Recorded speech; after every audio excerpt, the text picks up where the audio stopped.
Eden Koz here with Just Be, and we are about to take a spiritual boom. We are at an unprecedented time in human history where we are transitioning from 3D to 5D within the great spiritual awakening. This video and audio podcast is the place for you to find your truth beyond politics, your sovereignty, your voice.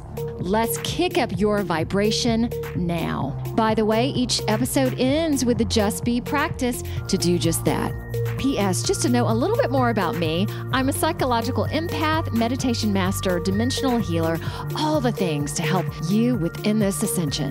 To learn more about me, visit me at edenjustbe.com. And let's get this party started. Okay, so now, the smile bit. Do a couple different ones. Sometimes I do this. I like a whole bunch of different captures. Okay, awesome. And then powered up. Always yell that Eden Just Be Spiritual Boom in association with the Grassroots Water Network. Bjorn Waters, welcome. Please say hello. Hello.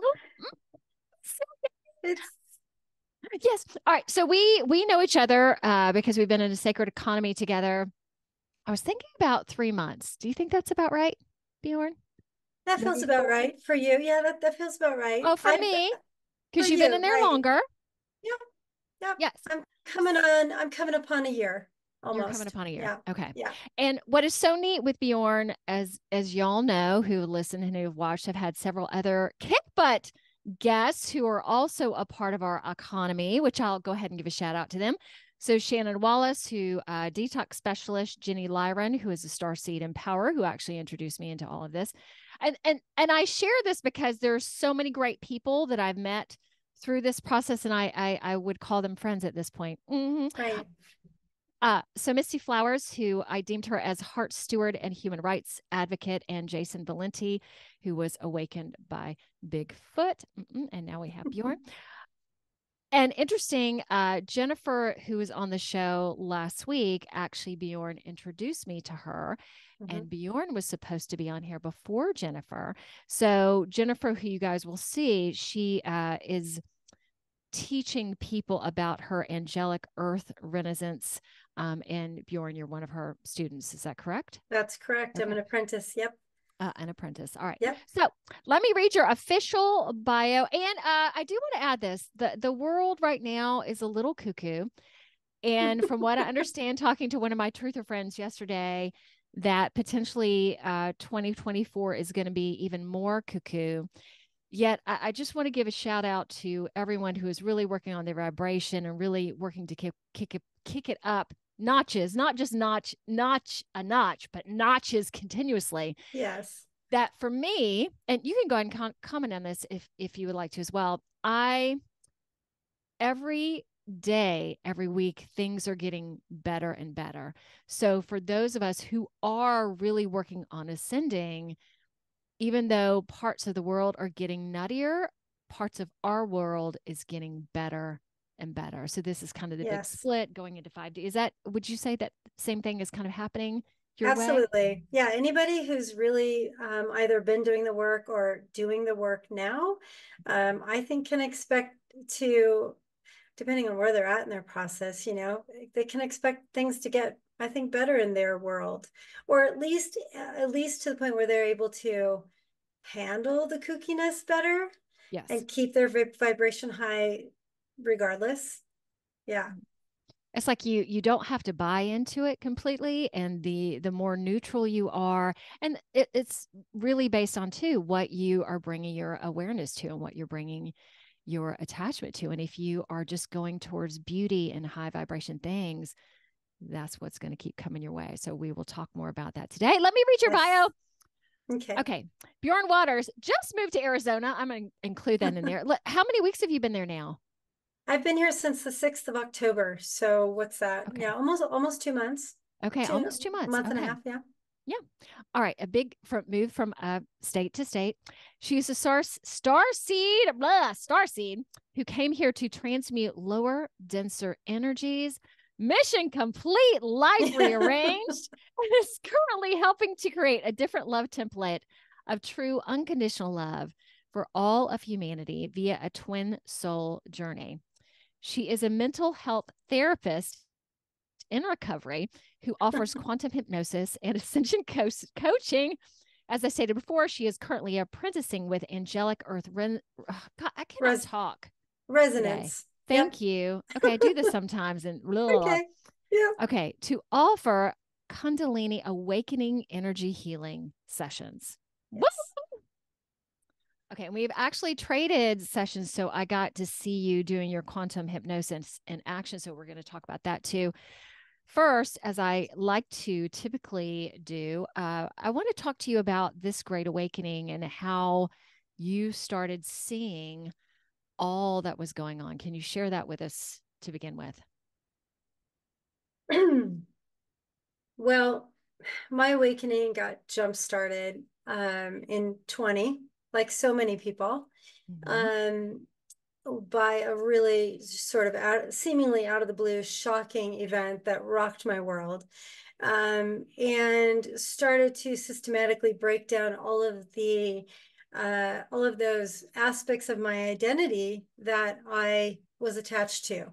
Mom, stepmom, wife, therapist, homeowner, all of the things that I had built up in the 3D world that in my mind made me feel like I had achieved something were now being asked to be redefined, let go, released, And so let me ask you, this was a personal experience versus what was going on in the world in 2020, or a combination of both?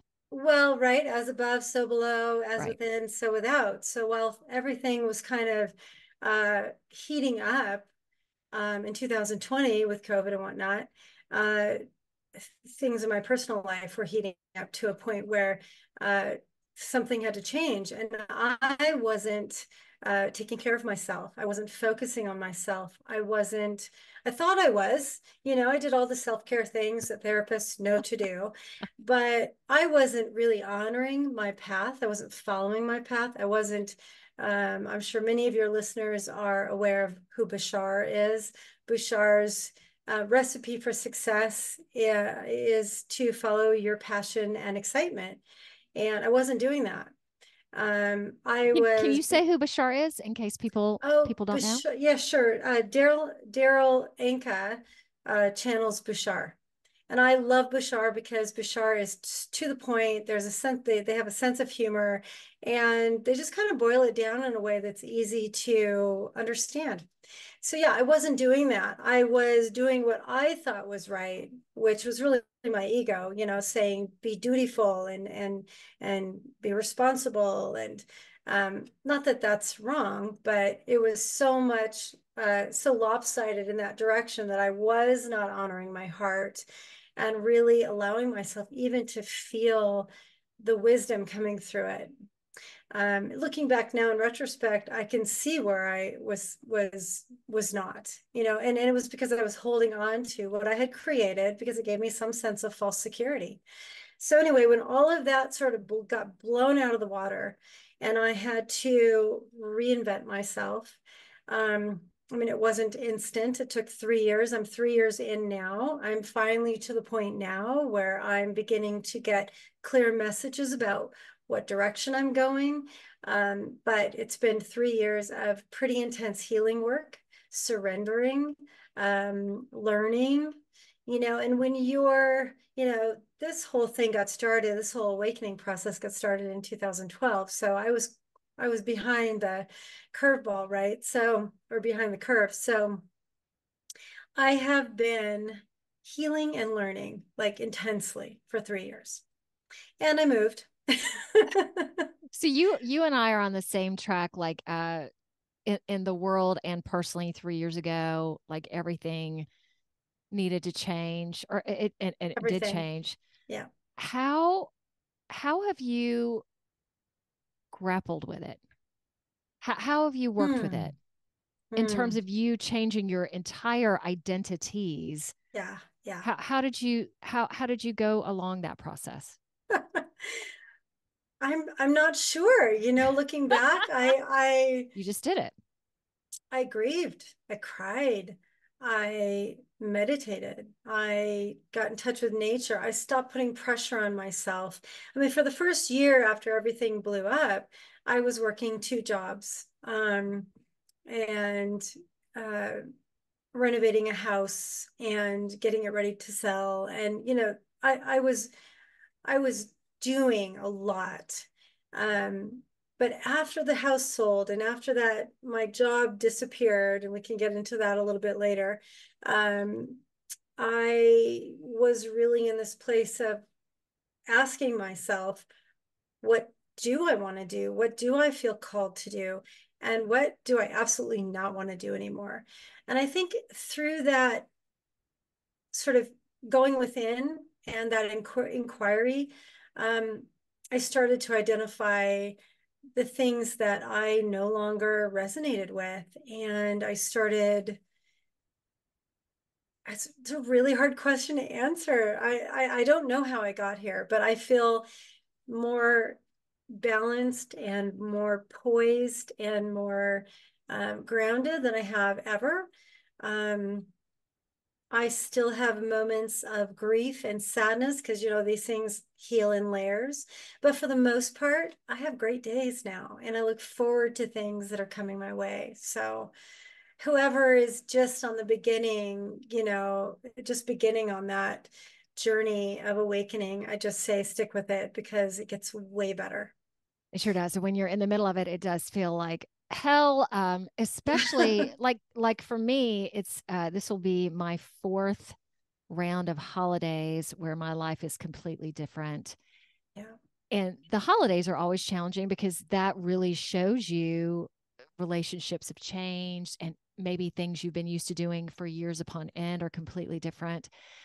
What since recording this, you'll be right before Christmas for those who celebrate Christmas holidays, and we just finished Thanksgiving.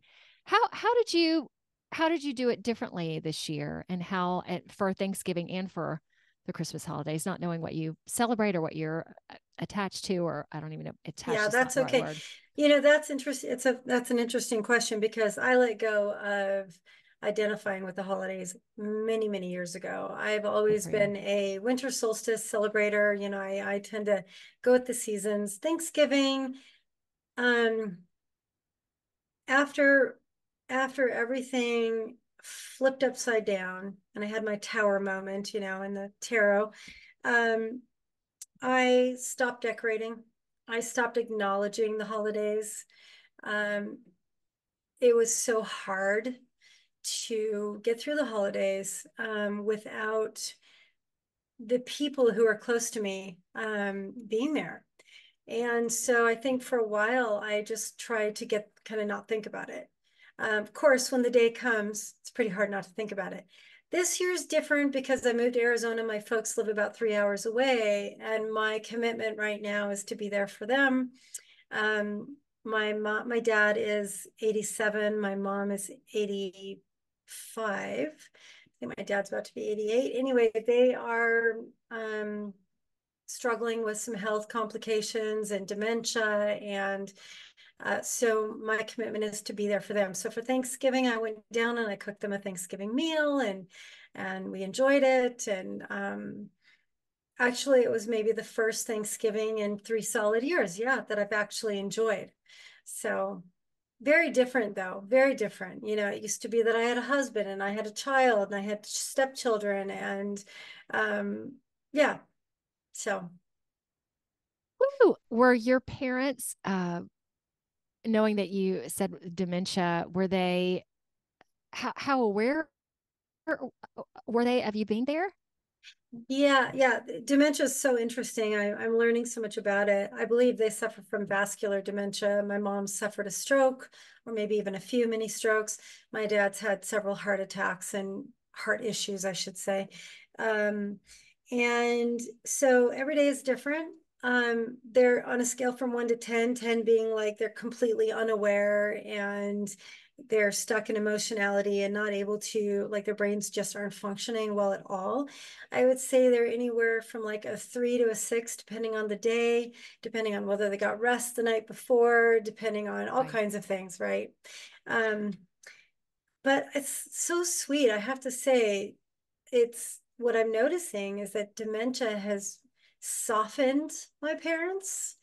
They are wearing vulnerability is what they're doing. I mean, they're every day they're wearing vulnerability because they don't always remember the conversation that we just had, or to take, that they haven't had taken their pills for that day or whatever it might be. So there's a certain vulnerability, and I'm enjoying that because, my dad's has, in my life anyway, within our relationship, has been fairly guarded. And so his guard's coming down, and it's beautiful. I'm feeling like I can connect to him in a way I haven't been able to before. That's so neat, because I am feeling energetically it was a good Thanksgiving for you. Just pretty much like you said, it feels really good. Just to throw out there, and you don't have to get very personal with this, because I'm trying to think of any of my other. So you were adopted, and I want to just put that out there because I don't know if any of my other. Oh, I do know one of my guests that has been. What do you think that helped contribute to you spiritually in terms of your spiritual growth? Like so many star seeds, I grew up in a family where I was the oddball or the black sheep, or the one that didn't fit in. Um, my adopted family, while they had many, many strengths, stability was one of them. They were very different than I, and I was very different than them. And so there was a difficulty in understanding one another. My parents too, in the 70s it was a time where mental health therapy wasn't really something we did, and understanding the adopted child and their unique needs wasn't something that was talked about. So it was just sort of expected that you could go pick up your new baby and bring that new baby home, and that new baby would just be like, right, everything would be fine, just like the other kids. And it wasn't like that. Do you mind So, mentioning about the touch factor? When you told me oh, that, I was sure. just so surprised, but Yeah, not. that's sure. Yeah, in the 70s, early 70s, I was born in 71. It was it was very popular within the medical community to think of babies who are going to be adopted as being vulnerable to, how do I want to say it, attaching, misattaching, or not attaching to. They were concerned that babies would attach to the nurses or to the caregivers in the hospital. And what they wanted to do was avoid that and help the babies attach to whoever adopted them. Well, I was in the hospital for 6 days. So what that equated to was no touch, so diapers were changed, bottles were held up, but for 6 days, there's no touch. Now for a baby, you're suddenly away from the sounds of your mother, her voice, but also the sounds that you can hear when you're inside of your mother, right? Her smell, all of the things that you knew and that you found comforting are gone, and you now have no touch, bright lights, and most likely you're swaddled, but yeah, so I would say that maybe due to some past life experiences as well, but due to that, I came into my adopted family pretty angry, like confused. I call it free fall. I felt like I was probably free falling. And I've had various hypnosis sessions and therapy and work that's been done that's allowed me to kind of get in touch with that and have a rebirthing experience and that kind of thing. But so I've done a lot of healing work around it. But yeah, adopted children really do have very unique needs. And I think we're set up now much better to provide those for children who come into adoptive families. But at the time, it wasn't that great. So knowing that you were always the black sheep, is that, or the oddball, and knowing that your Yeah. parents are more vulnerable now, is that still the case? I don't see myself that way anymore. So, I mean, I internalized that a long time ago. I've done work on Mhm. that. I don't see that now. And now I see myself as, like so many star seeds, just somebody who had to go through all of that so that they could find their own way. And you had asked me another question about, I don't recall exactly what it was, but something about how did that serve me in awakening or in, Yeah. yeah. And the short answer is things didn't feel good from the beginning, and so I didn't buy in.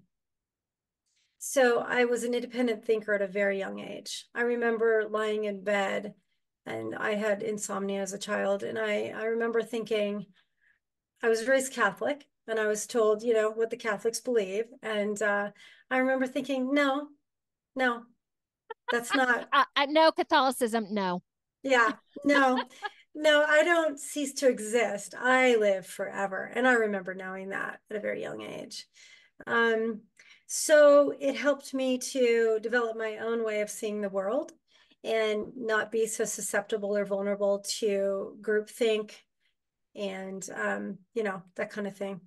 Yeah. So as a result, I've always gone against the grain. Not always. Sometimes I don't. Obviously, if things are resonating with me, I don't. But I think that's part of what the first half of my life was about in terms of transmuting negative, denser energies. As I was put into work environments and family environments, all of these different environments where I was like, wait a minute, something's off. And then I would try to figure out how to shine light on that and talk about it. And of course, when I was younger, I didn't do that so well. And now that I'm older and I'm in my 50s, I can approach things differently, more effectively. But yeah. Hmm. I let me see. I had a question in my head, but it went away. So apparently, I'm not supposed Okay. to go in that direction. In terms of, okay, oh, okay.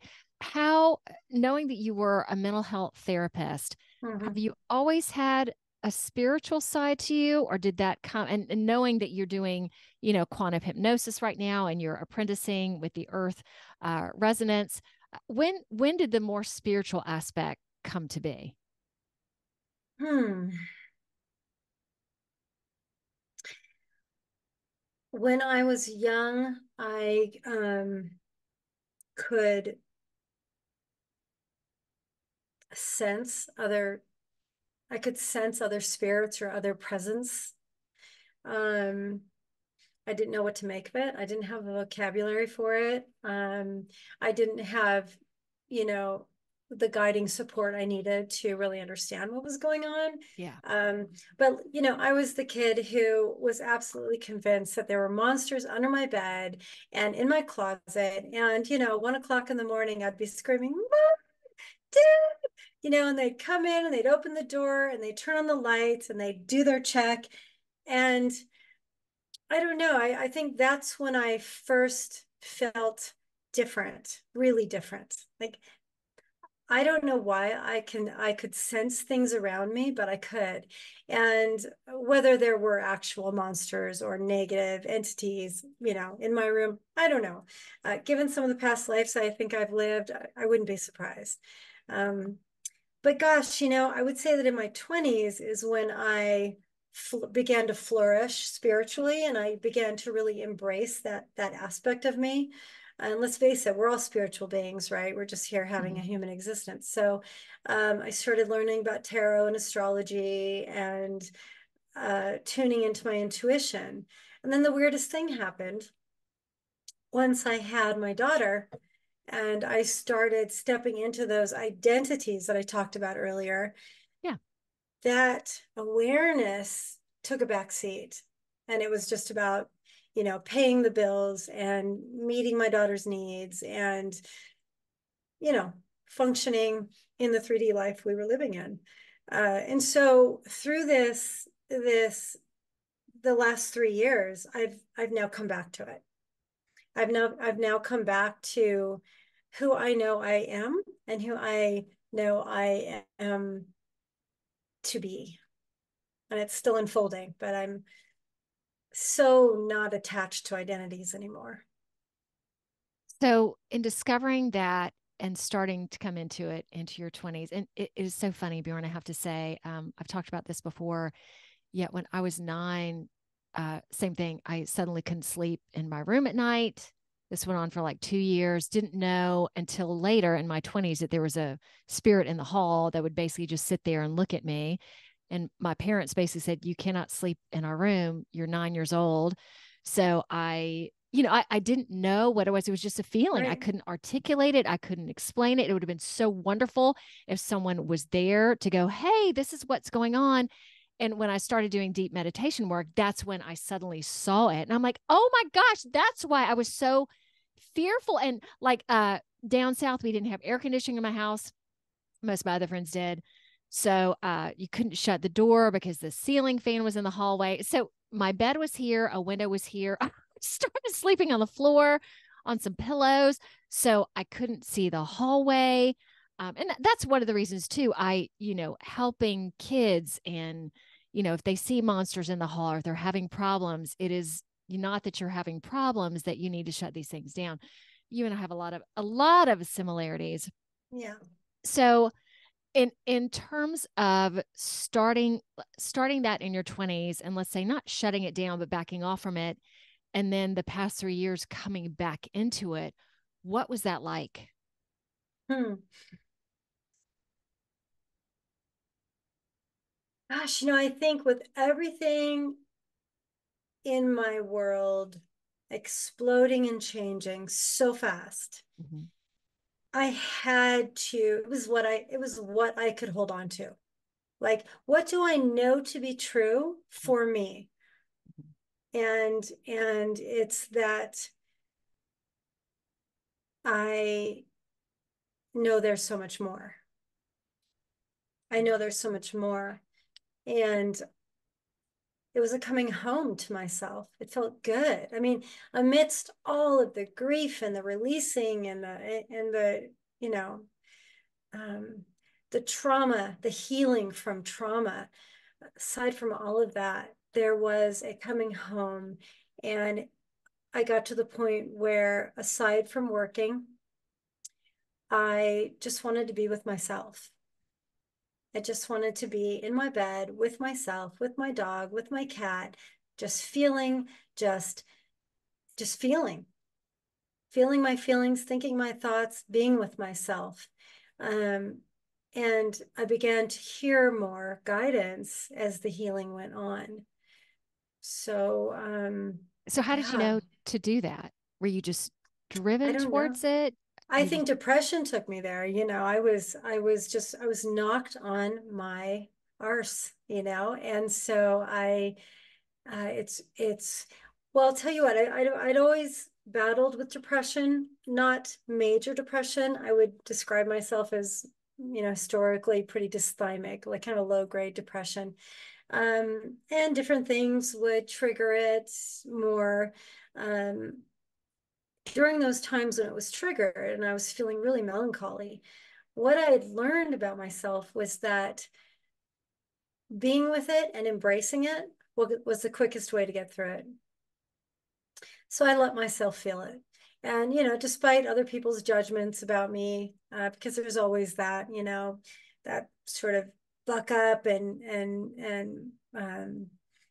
there was a lot of people around me not wanting me to just be with myself. I yeah. was there to take care of everybody else. And so oftentimes when I hit one of those stretches of depression, it was because I had been overly giving to everybody else and I was suffering and I needed to go back within. And so feeling it and kind of getting through it that way allowed me to process it and heal it as I went along. Okay, so this Where event basically said, hey, we're not going to put anybody else out there for you to take care of. We're actually going to take all of that away. So Oh, the only yes. person you can look at Right. is yourself. So that traumatic event, in a sense, made you do this or brought Yep. this to you. Wow. And it's so great because we are, as you know, taught to, oh, get past that, numb it out. Here's some Yeah. medication, here's some Right. wine, here's some Right. alcohol. In your past, had noticing that there were other, okay, I'm gonna look off for a second, noticing that there were other people for you to focus on. Were you ever able to numb it with alcohol, or were there other things? Oh, sure. Knowing, I okay, was like a lot of full-time working parents. When the kids were in bed, it was time to break out the bottle and pour a glass. And I didn't do it every night, but I did it often enough to um, kind of titrate the stress that I was enduring every day. And that's, it's interesting too that you're bringing this up, because right before this podcast, I was thinking to myself about mental health and uh, about how our families are so stressed now. There's no such thing in most families as a stay-at-home parent to track the needs of each of the individuals in the family and to meet those needs. And so you've got two working parents, you've got children who are in an educational system that isn't meeting their needs, that isn't catering yes, to their learning style. Um, you've got kids on medications being taught coping skills instead of really looking at, what is this, why? yeah, why? So Yeah, not just to cope through the crap, but to change the crap. they Look off changed for a the second. crap. That's right. Oh my gosh, so funny. And then add on top of that, Bjorn, cell phones and all the entertainment. And oh, I got a cough again. Hold on. All the entertainment and all the stuff that's also being perpetrated on them, and pornography. And I was Yes. watching. I really try to limit my ingesting of entertainment. And when I do, I have a very cautious eye out there, or discerning. Like, sometimes I just watch and go, oh, well, look at that. Oh my gosh, here's some more. So I turned on this comedian last night, and it is so interesting now how porn is just talked about so casually.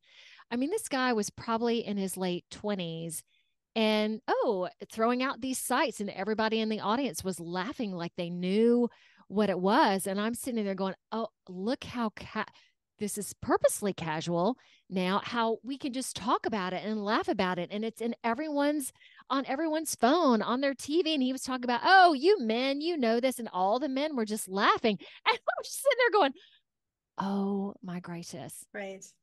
Like, Right. knowing this is how it's going, how it's being perpetrated to us, but we're just accepting it. And me just listening to him going, no, I do not accept this. I do not think it's funny. And all of you people, wow, look at Yeah. yourselves. Right. But that's the condition that excuse me, my turn to cough. There you go. I would take a sip of water too. Pause, everybody. But that's the human condition, isn't it? In the Sure 3D is. world, where self-care and love and all of the things that we know now serve us, heal us, and help us to expand. I mean, it's an uphill battle in the 3D world. I mean, you're not allowed to take care of yourself. Really, they talk about work-life balance as if work is supposed to be in balance with what? Living? It's all very weird to me. I've never believed in the 5-day work week. So anyway, so what do we do? We turn to distractions and addictions. And whether it's pot or alcohol or porn or buying stuff or having the nicest things or, whatever, right? Gambling, there's so many different ones, but it's designed to be that way. It's designed to, Yes. the 3D matrix, right? It's designed to trick us into thinking that chasing that fun is normal. It's normal. It's not healthy, but it's, yeah. Okay, and we talked about this just the other day, not here, but between you and I, about how it also, the point of it is to keep you small. And Julie and Right. I talked about, oh my gosh, we're big. Sometimes annoyingly big. Other people might see it as annoyingly big. I don't know if that's the correct word, but part of what our job through this is to show other people that you can be the oddball, and knowing that, same with you, I don't feel like an oddball anymore because I'm like, hey, this feels good and I know where we're all heading. So what used to be considered odd, or my work was, what do you do? Now I'm just like, yeah, this is what I do, and my work can really help you, especially now. And I'm going to use my voice and I'm going to say things that maybe other people don't like or resonate with, but that's okay because I'm working on love and finding out this and opening this. And it's so challenging. Yet, like we talked about, the more you do it, the easier it becomes. And it's just who we all are. So it's like falling into it. All right. What would you say about being, because you've been going through this process and now you're hitting this, let's call it your stride, in terms of being bigger and louder? What would you say to people? What would you say to them, Bjorn? Gosh. I would say that using our voices is absolutely essential. Learning how to use our voices is essential. I'm still learning. Having a sense of responsibility and not just freedom to use your voice, I think, is important. Of course, I'm a Capricorn, so we tend to think about things like that. But that's a nice way to describe it. Not just that you're out here, oh, I'm gonna pontificate this, but yeah, there's a reason. There is a heart behind it. Okay, yeah, go ahead. That's yeah, great. and the heart behind it really is the wisdom that comes from our higher self, or that greater, more expansive part of who we are, or who it is, who we are. Really, I think of people as souls who are expansive and knowledgeable and gifted and loving and committed and brave, and and then we come here and we fit into these little personalities that we chosen to help us along our way, and in this earth school, and but it's limited, right? Especially because we forget all of who we really are when we come in. And so once we begin to remember, it's important that we use our voice, because we have to heal our voice. Almost, I would say most everybody on some level has blocks in their chakras, in their chakra system. And I would say that for women, just because of what we've, and I don't mean that strictly in terms of gender, because I believe in multiple lives being lived at one time, and I believe that we can be different sexes in those lives. But for those who are carrying the trauma that females have experienced and endured for millennia, or for a really long time, I think the throat chakra is really important. We need to use it. We need to start not only standing up for ourselves. I was just talking to somebody the other day in a cafe about, the ones who are going to change our world are the ones who are in touch with their feminine side. And so this can be men too, right? But men who aren't in touch with their feminine side would probably for sure have an easier time living in this 3D world, right? I mean, it's set up to be a patriarchal world, right? I wish it Yes. was matriarchal. No, but I think we're moving into more of a balance. But a patriarchal world where there's a lot of misogyny, it doesn't work for women. It works for men. And so the ones who are going to need to stand up and change that are the ones it no longer works for, or it never did work for. And that's women, right? That's women. So we need to use our voices. We need to get out there and start embodying the goddess and spreading the love and having firm boundaries. I can't say enough about firm boundaries. That's huge. I mean, I don't believe any of us can really awaken without paying attention to where our boundaries are. I think And it's let me important. add into that and see what you think about this. Again, I believe that right now, with all this division, that feminism is one of the ways to divide. And I feel we're not Yeah. talking about becoming feminists. Would you agree that Yeah. this is about that we all have this feminine and male energy inside of us? It's about balancing that. And it is about love and standing up for love and what that looks like for you and what that means to you. So it's not about division, us against you or any of that. It's like, we all need to embrace this beautiful side that we have that has been this compassionate, this caring side that has been pushed down for money and competition and violence and wars and Yeah. Mm-hmm. changing all of that. Absolutely. Yeah. In my quantum hypnosis session with you, I have to bring this up. Very like it's one of these things I knew that I believe in terms of, the quantum that we exist in all these lives and that they're all happening simultaneously. This was the first time for me that in our session, I saw myself as a man in advertising, which is interesting because I used to be in advertising. It's like the 1940s, 1950s. And at one point during our session, I saw him at exactly the same, like both of hymns were in existence. And one, it was at the same, like New Yes. York apartment. There was one where he was with a wife and a child, and one that in the same apartment, but that he was by himself. And I remember you asking me, well, which one is true? And I'm like, well, both of them are. Right. Right. So feeling that for the first time was astounding. And also knowing that if any of these parallel lives are altered, it changes your life that you're aware of now. It's so big and vast. What have Yeah. you, in doing that yourself, what have you learned about the world? Oh my God, it's such a loaded question. That is a big Let's question. see how you answer it. I mean, so as I said, I've spent a lot of time in the last 3 years really just learning. And I've listened to Dolores Cannon, many of her videos. She left us in 2014, but I still derive so much from Oh her. yeah.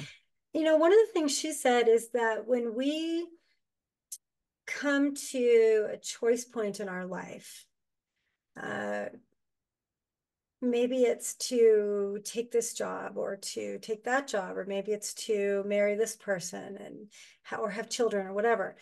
She said that whenever we reach a choice point, there's an aspect of us that lives out both choices. So in your situation, it Yep. was almost as if that human, uh, that aspect of you that had incarnated in that body had reached a choice point to follow career or to be a family man. And somehow we tapped into both of those experiences for you. So I'm still learning. I'm still learning. And I think that Me too.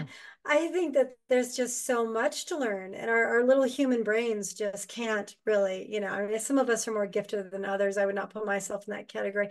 There's a lot of people like Jason, who you had on here, who had his awakening beginning with a Bigfoot sighting. I mean, the guy's brilliant, right? He's just brilliant. But we all have our own gifts and we all have our own orientations. I don't think that I was put here to learn any one thing in great detail. I've always been a let's pan out kind of a person. Let's look at this from the balcony view. where I have other friends who get right down in there and can't see the bigger view.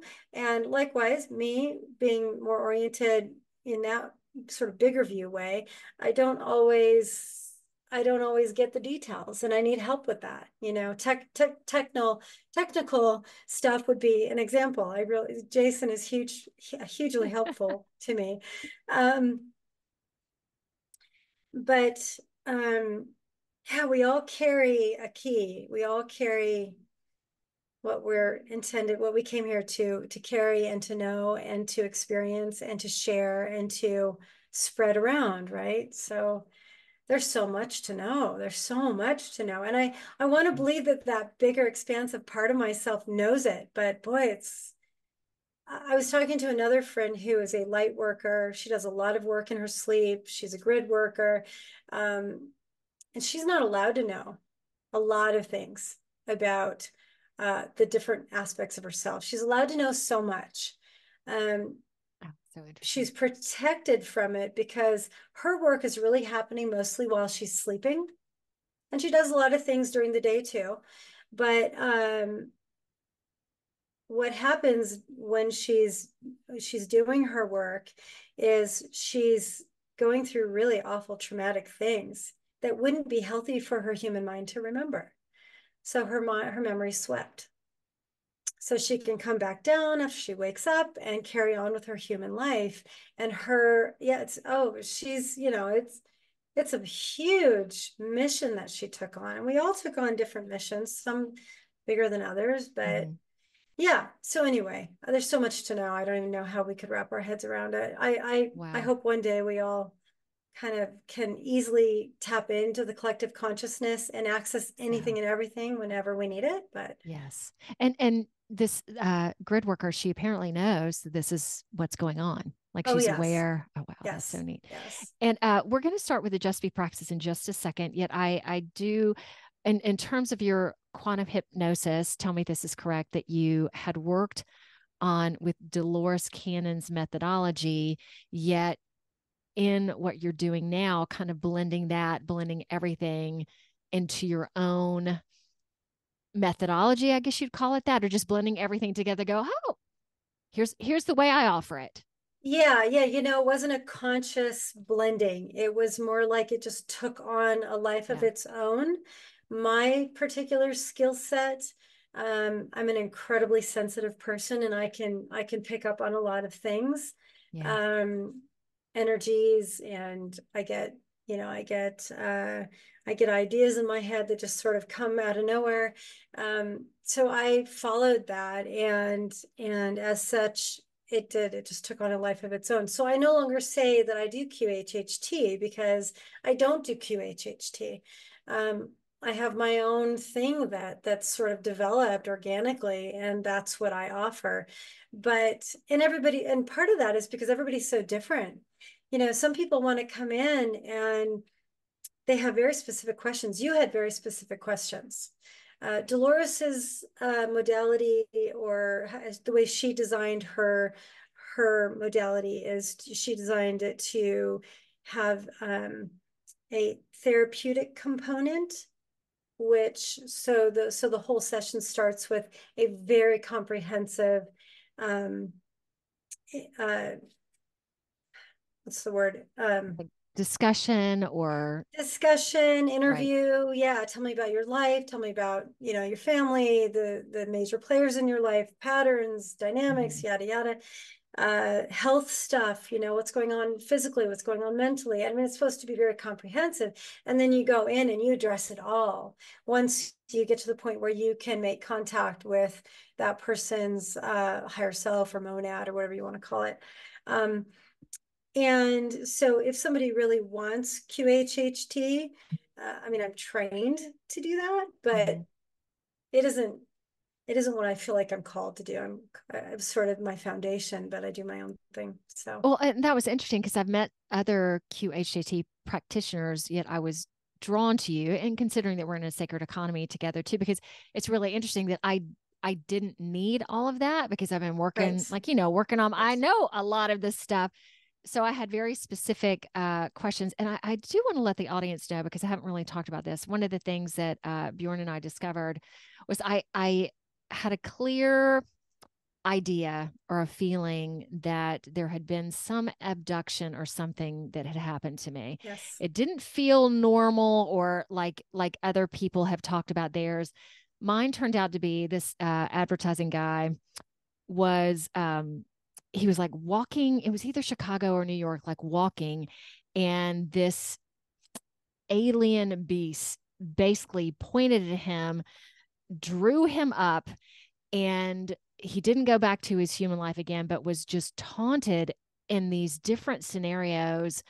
It was the most And tortured. yeah, tortured in this scenario, then this scenario, like a human scenario, then a scenario that is not human at all, and then this one part where your body is ripped apart, and the only way he could escape was he ended up killing himself in front of this being.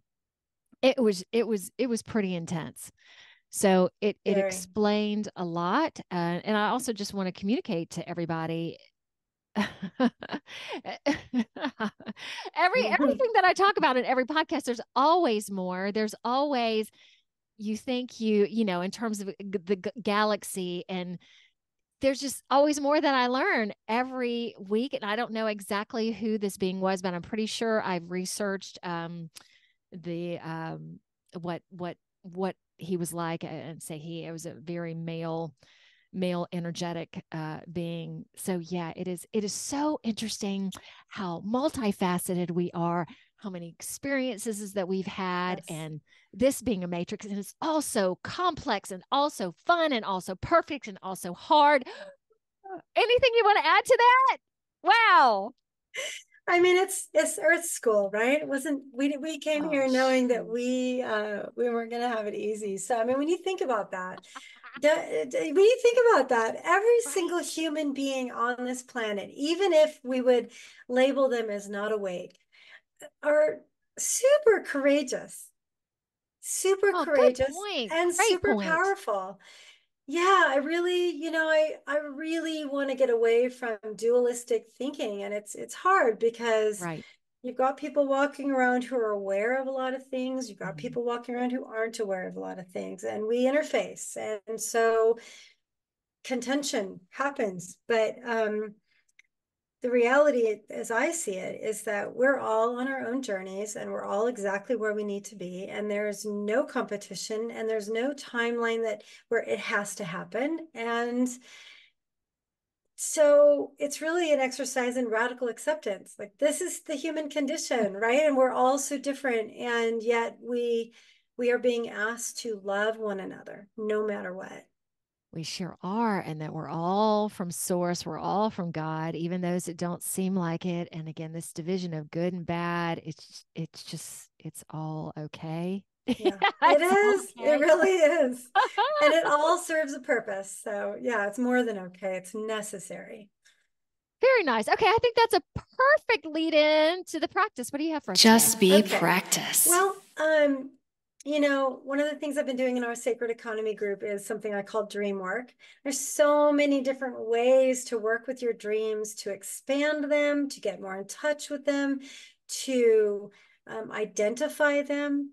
One of the ones that I did with the sacred economy group most recently is we identified one dream that keeps coming up in our experience. So for me, I've been thinking a lot, for some reason, I've been thinking a lot about where do I see myself living? I appreciate where I'm at. I'm grateful for where I'm at. I'm loving where I'm at. And I came here to manifest and co-create. So I'm aware that I want this over here. And for me, that's a mountain, a home in the mountains, with gardens, and I want to be as self-sustaining as possible, preferably with other human beings, so that there's a sense of community and cooperative, authentic living off the land. So that's my dream. I would say in one sentence, it's to have a home and community and self-sustaining lifestyle in the mountains. So that would be my dream. And then I suggested that we each drop down into our five senses one at a time. And that might seem strange, I know, depending on what that dream is. So I'll ask people to visually, like, close their eyes and visually tune in to what it looks like. So for me, it looks rustic, but kind of swanky too. Beautiful. I can see the trees and the animals and the soil, and so I can see all of those things. So maybe somebody else has an entirely different dream, and I would just say, close your eyes. What does it look like? What does it look like? And then we went into, smell. What does it smell like? So for me, I could smell wildflowers in the spring. Maybe my home is in Arizona somewhere. Maybe it's in Utah. I don't know. Maybe it's in another country. I don't know. All I know is that I can smell flowers. I can smell fresh air. I can smell the soil. I can smell what it smells like after it rains. I can smell the snow. I could just imagine all of that and get into it. And then we go into taste. What does it taste like? So for me, it was, I taste the fresh vegetables I'm growing. I'm tasting the spring water that I'm collecting. And then we went into how does it feel to the touch? What's the tactile sensation? So for me, it was, imagining myself laying on the earth and feeling the earth support me, and feeling the sun on my face or the breeze on my face, or running my hands through the dirt. So just getting as in tune with your senses as possible. And then what did I leave out? We got taste, smell, hearing. What do you, did I do hearing? Nope, Anyway, you didn't. That's what do you great. hear? Yeah, what do you hear? I hear the birds. I hear different sounds in nature. Maybe I hear the rain. Maybe I hear thunder off in the distance. Maybe I hear creatures scavenging around me, or my dog barking. Who knows? Anyway, but that's something I recommend people do, just to get really in touch with what it feels like and looks like. The other thing, though, that I have done myself and that I suggest people do is interview yourself. Like, some people do something called free flow journaling, and that's where you can ask yourself your higher self a question, and without thinking about what you're writing, just let it flow. It's amazing what comes out. But you can interview yourself also about your dreams. So you might write it like a script, play script. You might say, self, ask yourself a question, and then, higher self answers. And you can ask as many questions as you would ask somebody you're having a conversation with over coffee about their dreams, just to help build it up and expand it and help you get in touch with it. There's all kinds of things you can do, but it is important to dream, and it is important to identify your dreams, because if you don't, you live by default and you just get what comes. And it's not necessarily what you want all the time, right? So dream work, that's Yes. I think important. I that's so wonderful. And in terms of interviewing yourself, would you say writing it versus typing it, or really does it matter? I don't know. I think it probably depends on the person. Yeah, I would agree with that. And Yeah. it's really interesting that we're talking about this too, because I live right now, unbeknownst to myself, right near a hospital. And there are loud ambulances that go down my street probably 10 times a day. Right. So now, in hearing that, I know that is not a part of my dream coming next. So even having that now is wonderful. So I would never have thought about that if it didn't happen. So I will be doing my quiet sessions upstairs in my studio, which like when I do online sessions is here. So it's more towards the back of the house. And it's so neat how it always comes by at the exact right time too. So if I'm working on something within someone that is pretty alarming or it comes by. So there's a part of me too that goes, okay, this is necessary in some sense of the word. Right. Anyway, that's so fabulous. So not only getting in touch with your dreams and seeing it and vision boarding it or whatever, putting it in front of your face, but tasting it, smelling it, living it, embodying it. Is that right, Bjorn? Embodying it. Oh my gosh. And that's what you do every day. Thank you so much for being here, for bringing beautiful you here. I think you gave people so much good information. Is there anything you want to close us out with besides a goodbye? Any Gosh. last words? Put you on the Hmm. spot again.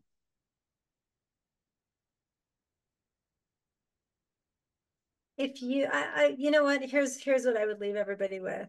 Let's If go. it doesn't feel good, if it feels off, believe it. If it feels resonant, if it feels good, if it inspires you, if it feels exciting, if it feels like it lights you up from the inside, follow it.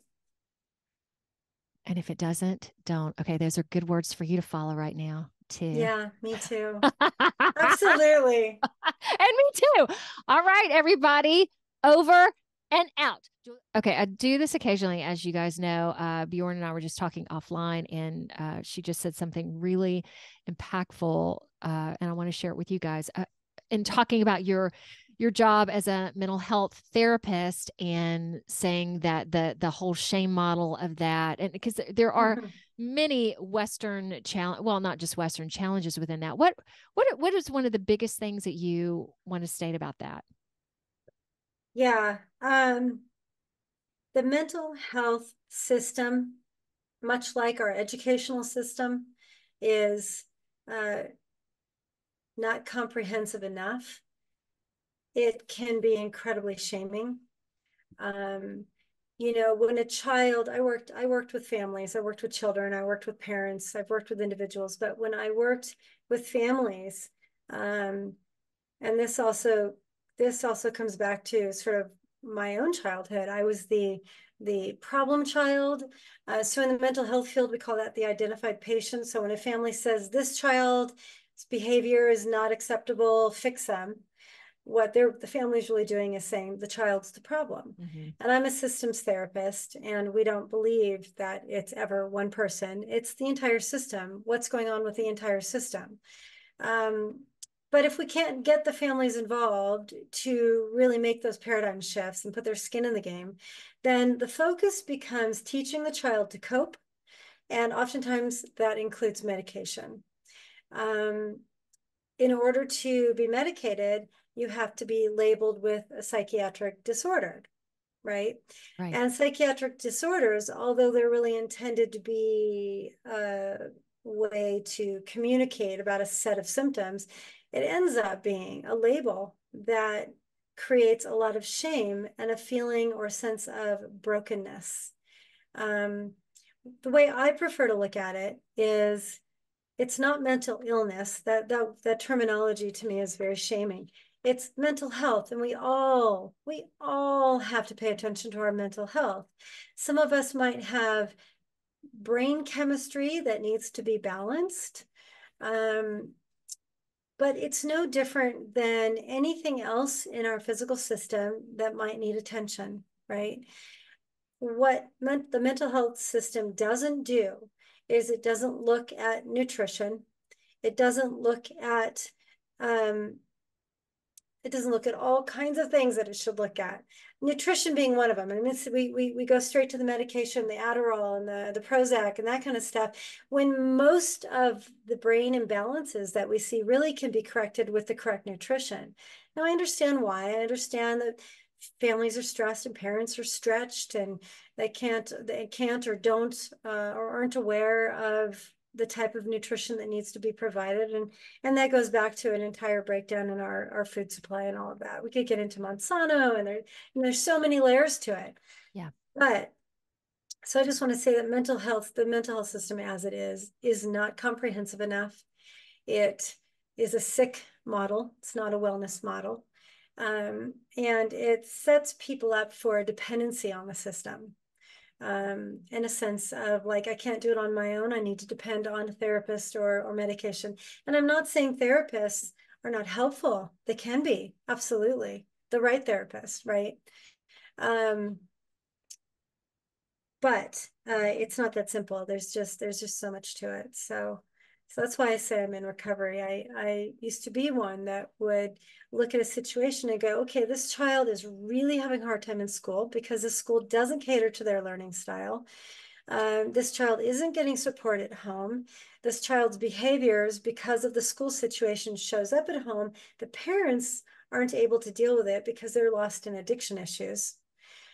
What can we do? What can we do? We can teach the child coping skills and we can put them on Adderall, because then at least they're going to school and they're fitting in a little better and they're able to pay attention. They're able to get better grades, which boosts their self-esteem. And so it's like this, but that's the best we can do in that model. So my hope is that as the collective awakens, our approach to mental health becomes more inclusive of things like nutrition and, well, so many things, hopefully a more balanced life where both parents aren't killing it, right? Just to make ends meet. So I think it's just sort of a case of we do the best we can with what we have, and it's definitely not good enough. So, yeah. Oh, the other thing is that the mental health system really doesn't look at spirituality, right? And we're spiritual beings. We have spiritual needs, right? Yeah, and that's where I come in too. So hearing you talk a lot, so I am not a therapist, yet I'm a spiritual, I don't know, I can feel what's going on with you. Yeah, same thing with Ascension Coach. Can feel what's going on with you emotionally, spiritually, and really seeing what makes you tick. And I would agree that all those facets are so important in a human being and their soul. So thank you so much for sharing that, because that was a really big statement. So there you got really big. I appreciate it. And you back through this whole thing, but that was just I'm putting the knuckles to an industry in our world. Hey, so thank you again so much. All right, y'all. You're welcome. See you later. Bye. So cool of you to be here.